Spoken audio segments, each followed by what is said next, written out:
নমস্কার বন্ধুরা, দীপা রান্নাঘরে স্বাগত জানিয়ে আজকে একটা নতুন রেসিপি নিয়ে চলে এসেছি বন্ধুরা। তো একদম এখন কিন্তু বাজারে পালং শাকে একদম ভর্তি হয়ে গেছে বন্ধুরা।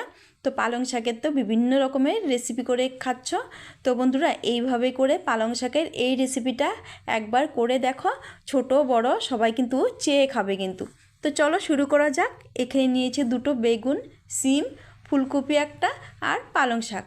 তো এখন আমি সবজিগুলো একে একে করে কেটে নিচ্ছি। তখন সিমের দু সাইড কেটে দুই সাইডে সুতা আছে ওইভাবে আমি ফেলে দিচ্ছি, আর মিডিলের টুকরো করে নিচ্ছি মাঝ বরাবর।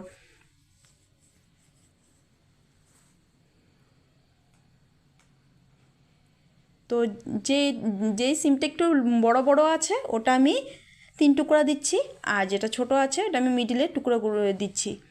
তো বন্ধুরা, তো পালং শাকের এক দারুণ একটা সুস্বাদু রেসিপি বন্ধুরা। এই পালং শাকের রেসিপিটা যে কোনো রুটি বা পরোটা গরম ভাতের সাথেও কিন্তু ভালো লাগে বন্ধুরা, এইভাবে যদি রান্না করা যায়। তো এখানে আমি সবগুলো সবজি কেটে তোমাদেরকে দেখাচ্ছি।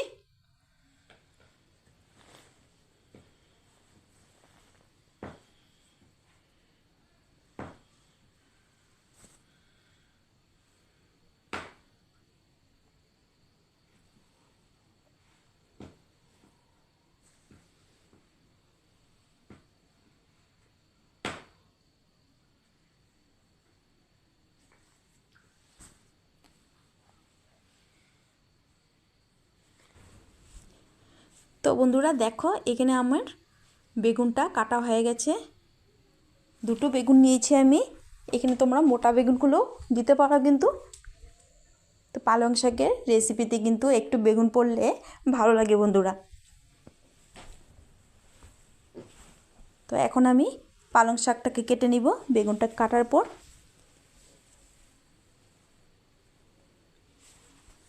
তো কে কোথা থেকে দেখছো বন্ধুরা, অবশ্যই আমার চ্যানেলটাকে সাবস্ক্রাইব করে পাশে থাকা বেল আইকন প্রেস করে দিও, আর এই নতুন নতুন রেসিপিগুলো তোমরা সবার প্রথম নোটিফিকেশান পেয়ে যাবে।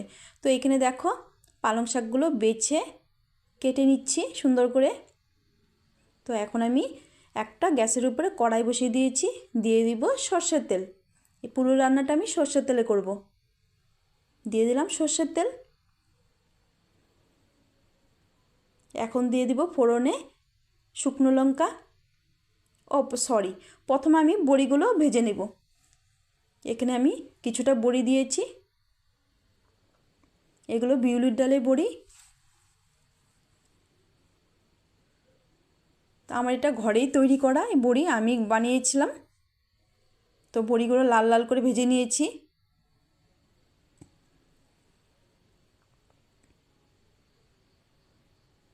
তো এখন আমি ফোড়নে দিয়ে দিব শুকনো লঙ্কা, তেজপাতা।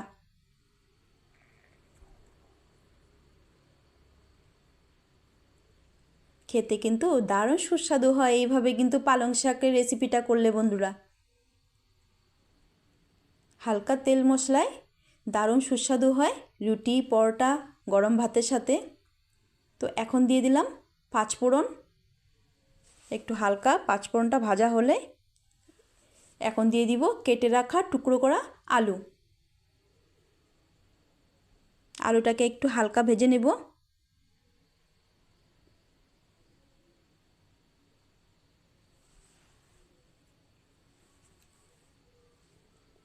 তো আলুটা মোটামুটি একটু ভাজা হয়ে গেছে, একটু নাড়াচাড়া করে দেব।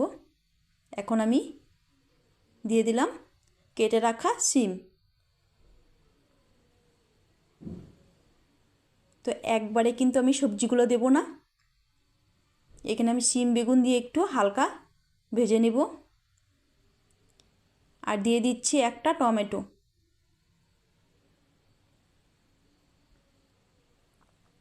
এখানে কিন্তু একদমই আমি জল ব্যবহার করব না, আজকের রান্নাটা একদম জল ছাড়া বানাবো।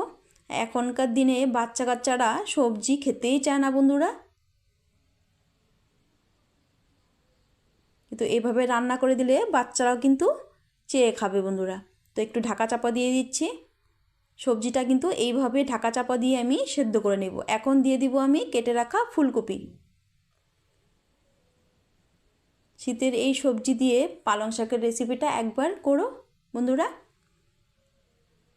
তো এখানে আমি নাড়াচাড়া করে দিচ্ছি। এখানে আমি একদমই জল ব্যবহার করব না, আজকে এই রান্নাটা জল ছাড়া আমি আজকে তৈরি করব। আবার ঢাকা চাপা দিয়ে দিলাম। এইভাবে ঢাকা চাপা দিয়ে দিয়ে আমি সিদ্ধ করে নেব সবজিটা। তো এখন আমি ভালোভাবে নাড়াচাড়া করে দিচ্ছি।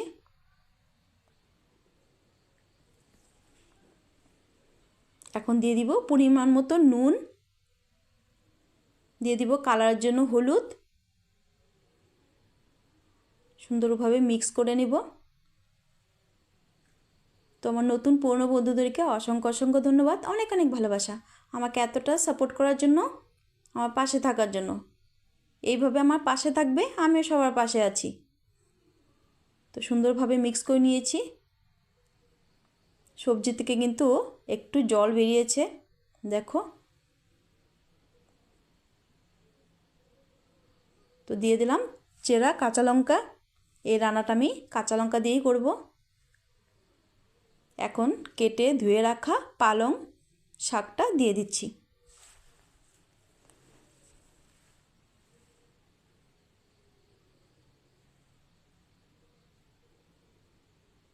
তো এখন আমি মিক্স করে নিব সবজির সাথে পালং শাকটাকে সুন্দরভাবে। পালং শাক থেকে কিন্তু জল বের হবে, তো ওই জলটা দিয়েই আমার পুরো রান্নাটা হবে সবজির থেকে। যে এখন আমি দিয়ে দিচ্ছি এখানে ভাজা জিরের গুঁড়ো। তো আমি একটু পাটাতে বেটে নিয়েছিলাম।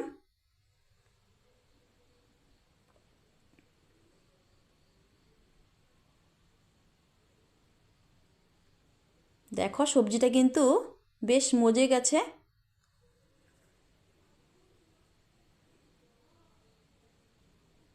আবারও আমি ঢাকা চাপা দিয়ে দিব সবজিটা সাথে পালং শাকটা সেদ্ধ হওয়ার জন্য।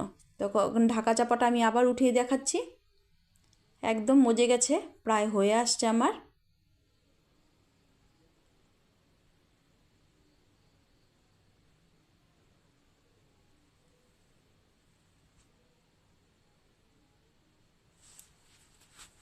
তা আলুটা আমি দেখছি সেদ্ধ হয়ে গেছে। সবজিগুলো মোটামুটি সিদ্ধ হয়ে গেছে আমার।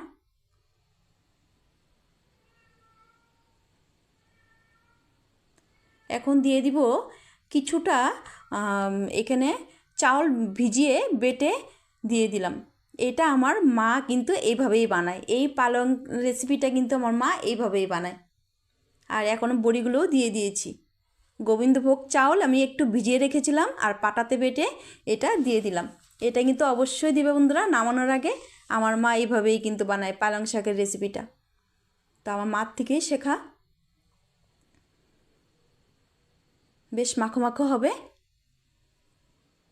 এই চাল বাটাটা পড়লে। তো হয়ে গেছে আমার পালং শাকের রেসিপিটা। এখন দিয়ে দিলাম হাফটা চামচ চিনি। এই নিরামিষ রান্নাতে একটু চিনি পড়লে বেশ সুস্বাদু হয়।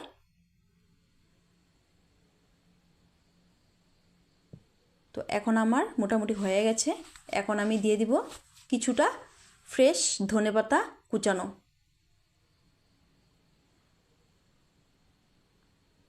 ধনেপাতা দিয়ে আমি ঢাকা চাপা দিয়ে স্ট্যান্ডিং টাইমে রেখে দেব। আর কিছুক্ষণ পরে তোমাদেরকে সার্ভ করে দেখাচ্ছি। চলো বন্ধুরা, এখন গ্যাসের ফ্লেমটাকে আমি অফ করে দিয়েছি। এখন দেখো তোমাদেরকে সার্ভ করে দেখাচ্ছি কতটা সুস্বাদু হয়েছে। তো তোমাদের কেমন লাগলো আজকের এই পালং শাকের রেসিপিটা? বড়ি দিয়ে দারুণ সুস্বাদু হয় বন্ধুরা, একবার অবশ্যই ট্রাই করবে এইভাবে। আর যদি ভালো লেগে থাকে কোনো অংশে, নিজ আত্মীয়স্বজন বন্ধুবান্ধবের সাথে শেয়ার করে দিবে বন্ধুরা। আর লাইক কমেন্ট হাইপ করে আমার পাশে থাকবে। আর চ্যানেলটাকে সাবস্ক্রাইব করে দিবে বন্ধুরা। তো কতটা সুস্বাদু আর দুর্দান্ত হয়েছে কিন্তু বন্ধুরা এই রেসিপিটা। এক থালা ভাত নিমিষে শেষ হয়ে যাবে এই পালং শাকের রেসিপিটা থাকলে বন্ধুরা, একদম গ্যারান্টি দিয়ে বললাম। দেখো একটু সামনে থেকে তোমাদেরকে দেখাচ্ছি কতটা লোভনীয় হয়েছে। তো বন্ধুরা আজকের জন্য এখানেই শেষ করবো, দেখা হবে নেক্সট ভিডিওতে, টাটা।